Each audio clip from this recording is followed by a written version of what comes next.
అధికారం అహంకారమా, అధికారులు తప్పిదమా, అయోమయంలో మండల ప్రజలు. కామారెడ్డి జిల్లా సదాశివనగర్ మండల కేంద్రంలో అధికారుల నిర్లక్ష్యం వల్లనే బీఆర్ఎస్ పార్టీ శిలాఫలకాలం ధ్వంసమైందని మీడియా సమావేశంలో మాట్లాడిన సదాశివనగర్ మాజీ జెడ్పీటీసీ పడిగిల రాజేశ్వరరావు.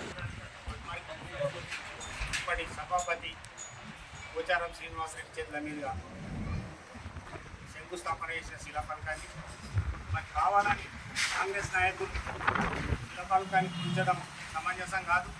శిలాఫలకాన్ని కూల్చితే మరి సంబంధిత అధికారులు కూడా దీపం నీరెత్తినట్టుగా వ్యవహరిస్తూ కోర్టు పక్కనున్న శిలాఫలకాన్ని కూల్చేసి మరి దౌర్జన్యం చేసినా కూడా పంచాయతీరాజ్ అధికారులు పట్టించుకోవడం లేదు.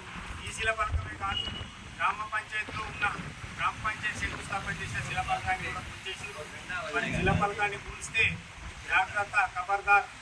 మేము వారం రోజులు గడిపిస్తున్నాం పంచాయతీరాజ్ అధికారులకు. వారం లోపుగా యథావిధిగా శిలాఫలకాన్ని నిర్మించకపోతే మరి టీఆర్ఎస్ పక్షాన, భారస పక్షాన ఆందోళన చేస్తామని చెప్పి సందర్భంగా హెచ్చరిస్తున్నాం.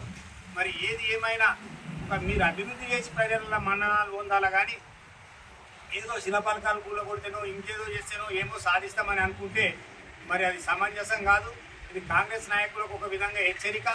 మరి వారు ఎవరు చేసిరు, దానికి బాధ్యులు ఎవరు అనేది కూడా అధికారులు గుర్తించి మరి యథావిధిగా శిలాఫలకాన్ని నిర్మించాలని చెప్పి మేము డిమాండ్ చేస్తున్నాం. ఈ ఒకవేళ నిర్మాణం చేయకపోతే వారం రోజుల తర్వాత టీఆర్ఎస్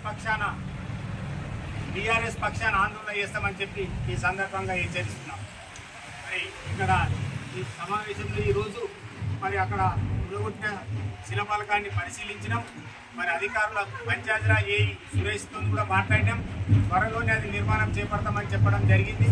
నిర్మాణం చేయని ఎడల మరి మండల స్థాయిలోనే టీఆర్ఎస్ పక్షాన ఆందోళన కార్యక్రమం నిర్వహించడం జరుగుతుంది.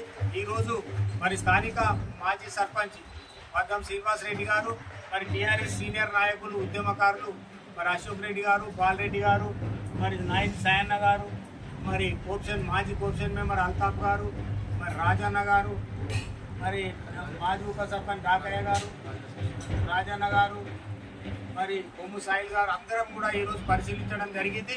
మరి అధికారులు యథావిధిగా ఏ ప్రభుత్వం ఉన్నా మీరు అన్ని పార్టీలకు సమానమే కాబట్టి మరి శంకుస్థాపన చేసిన శిలాఫలకాన్ని యథావిధిగా నిర్మించి ఇవ్వాలని చెప్పి మేము డిమాండ్ చేస్తున్నాం. లేని ఎడల మరి వారం రోజుల తర్వాత ఆందోళన కార్యక్రమం చేపట్టడం జరుగుతుందని కూడా ఈ సందర్భంగా తెలియజేస్తున్నాం. జై తెలంగాణ, జై తెలంగాణ.